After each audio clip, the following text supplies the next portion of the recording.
وفاقی وزیر خزانہ شوکت ترین کا کہنا ہے کہ وزیر اعظم عمران خان کا دورہ چین انتہائی کامیاب جا رہا ہے۔ شوکت ترین نے وزیر اعظم عمران خان کے دورہ چین سے متعلق گفتگو میں بتایا کہ عمران خان کی چین کے صدر وزیر اعظم سے معاشی تجارتی تعاون پر بات ہوگی۔ انہوں نے کہا کہ IMF کے پروگرام کے بعد روپے کی قدر مضبوط ہوئی ہے۔ خیال رہے کہ چین میں موجود وزیر اعظم پاکستان عمران خان آج چینی صدر کے سربراہان مملکت کے اعزاز میں دیے گئے ظہرانے میں شرکت کریں گے۔ وزیر اعظم کی آج شام اقوام متحدہ کے سیکرٹری جنرل، ازبکستان کے صدر اور چین کے وزیر اعظم سے ملاقات ہوگی۔ وزیر اعظم کی کل چین کے صدر سے ون آن ون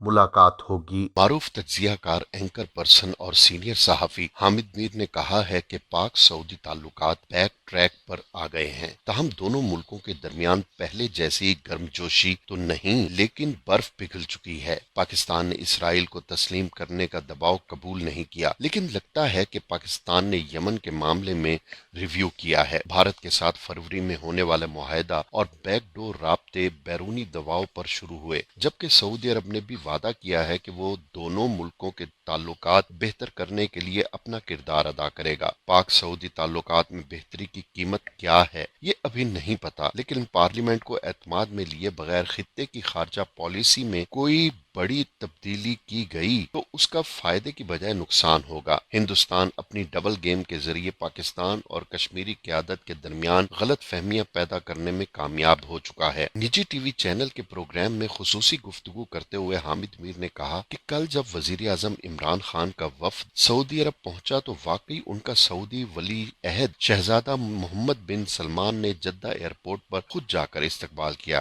اس سے پہلے army chief general Qamar Javed Bajwa پہلے ہی سعودی عرب پہنچ چکے تھے۔ ان کی سعودی حکام سے ملاقاتیں بھی ہو چکی تھی۔ کل شام کو سعودی حکومت کی ایک اہم شخصیت جس کا اس سارے معاملے میں کافی کردار ہے، ان سے میری بات ہوئی تو انہوں نے کہا کہ شکر ہے کہ پاکستان اور سعودی عرب کے تعلقات دوبارہ بیک ٹریک پر آ گئے ہیں۔ انہوں نے کہا کہ دوسری طرف شاہ محمود قریشی نے بھی اسی قسم کے دعوے کیے ہیں اور 2 معاہدوں پر دستخط بھی ہوئے ہیں۔ تاہم جہاں تک میری انڈرسٹینڈنگ ہے وہ یہ ہے کہ جب ٹرمپ کی حکومت تھی تو امریکہ کی طرف سے پاکستان پر کچھ اس طرح کے پریشر ڈالے جا رہے تھے جو عمران خان کے لیے قبول کرنا کافی مشکل تھا۔ اس سلسلے میں سعودی عرب کی طرف سے یہ پریشر تھا کہ ایک تو پاکستان ہندوستان کے ساتھ اپنے معاملات کو غیر معمولی طور پر ٹھیک کرے، اور دوسرا یہ کہ آپ نے دیکھا کہ متحدہ عرب امارات نے اسرائیل کو تسلیم کر دیا، اور خود پاکستان کی انسانی حقوق کی وزیر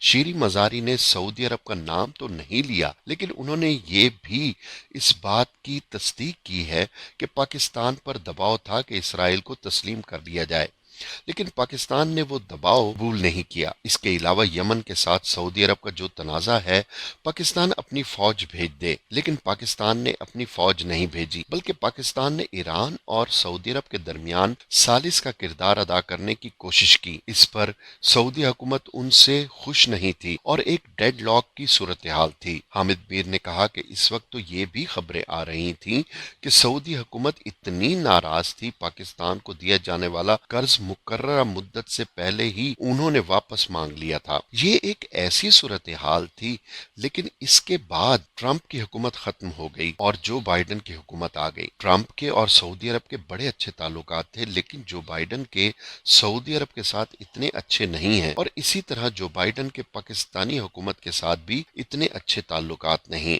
یہ ایک سپیس ملی ہے دونوں ممالک کو، اور ایک ایکسٹرنل پریشر تھا جس کی وجہ سے کشیدگی پیدا ہوئی تھی۔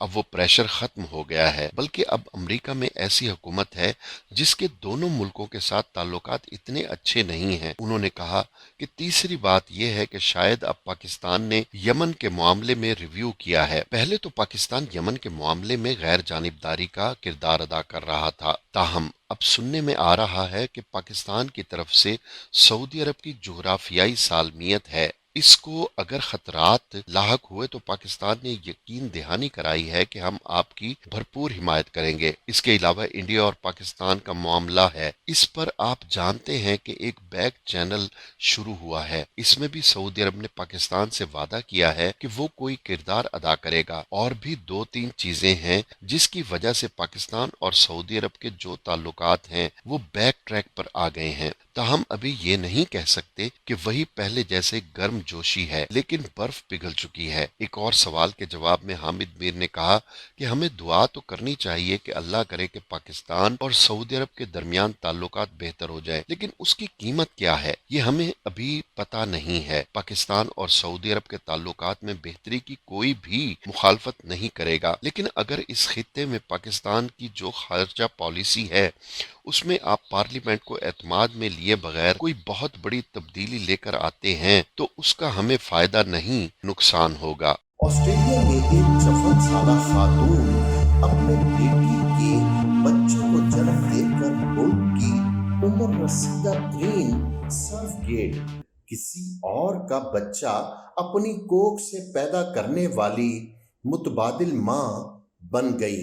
میل آن لائن کے مطابق اس خاتون کا نام میری آنرڈ ہے، جس کی 28 سالہ بیٹی میگن وائٹ بچے دانی کے بغیر پیدا ہوئی تھی، لہٰذا وہ کبھی ماں نہیں بن سکتی تھی، جس پر میری نے اپنی بیٹی کی مدد کرنے کا فیصلہ کیا۔ میگن اور اس کے شوہر کے بیضے اور سپرمز کے ذریعے ڈاکٹروں نے لیبارٹری میں ایمبریو پیدا کیا اور آپریشن کے ذریعے میری کے جسم میں رکھ دیا۔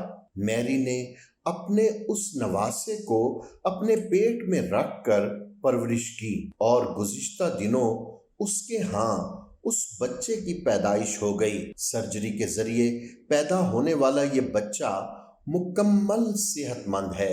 میری آنرڈ کا کہنا ہے کہ میری بیٹی نے ایک کینیڈین سرفگیٹ کے ذریعے ایک بیٹی پیدا کی تھی جو بدقسمتی سے 5 ماہ کی عمر میں ہی انتقال کر گئی۔ اس کے بعد میری بیٹی بہت افسردہ رہنے لگی تھی کیونکہ اسے لگنے لگا تھا کہ اب اس کا ماں بننے کا خواب کبھی پورا نہیں ہوگا۔ اس پر میں نے اپنی بیٹی کی اس پریشانی کو دور کرنے اور اس کے بچے کو جنم دینے کا فیصلہ کیا۔ ڈاکٹروں نے مجھے میری عمر کے سبب متنبع کیا، لیکن میں ہر حال میں اپنی بیٹی کی مدد کرنا چاہتی تھی۔ اب میں اپنے نواسے کو جنم دے کر آسٹریلیا کی رسیدہ ترین سرفگیٹ کا اعزاز بھی اپنے نام کر چکی ہوں۔